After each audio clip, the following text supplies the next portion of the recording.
and went to school, in Augusta, and it hits pretty close to home. And I do true crime stuff, and this case is just horrible. From what that it just happened last week, so the details are trickling in. But everything that I've heard so far, it's horrific. And this guy should have never been here. Ooh, I just hit my mic. This guy should have never been here. And we've seen the mainstream media jump into action, almost victim blaming Lincoln Riley for the attack on her. We've seen the mayor of that town, Athens in Georgia, basically come out and say, we can't blame the person who wasn't supposed to be here. We can't blame him, and not all crime is coming from this.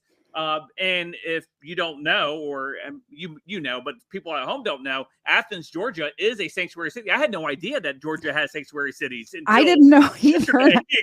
I live here and I didn't know Athens. I mean, I don't live in Athens, but I live in North Georgia, and I didn't know Athens was a sanctuary. Although it makes sense. It's a college town, and it's of all the towns around it, it's the most left leaning. So yeah, that mayor was absolutely pathetic in that press conference, and the residents of that town were in that press conference, or they were in there, and they were basically letting them know what they thought of him, which they thought he was a piece of garbage. Absolutely. As do I, by the way.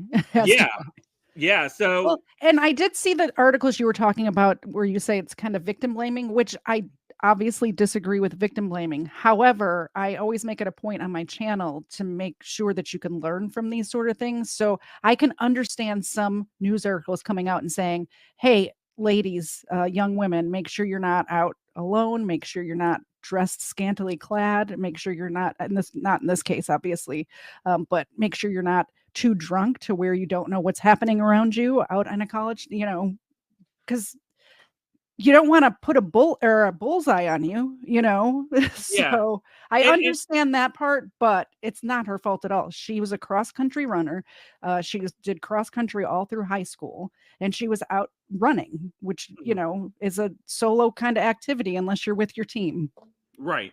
And that post that I shared with you came from the New York Post, actually. And it was basically, how dare she fight back, and she fought back, and the dude bludgeoned her with a rock or something, and ended up killing her. It's a tragic story all the way around, and we're going to kind of dive into it. We're not going to get into the nitty-gritty details, because if we did, we could be here for at least 2 hours talking. It would be an overruled episode at that point. I would just have to rename the entire stream. So I got we'll start with this article here. I'm going to throw it up on the screen here for us to take a look at. But it's go ahead and bring us into what is taking place, and this is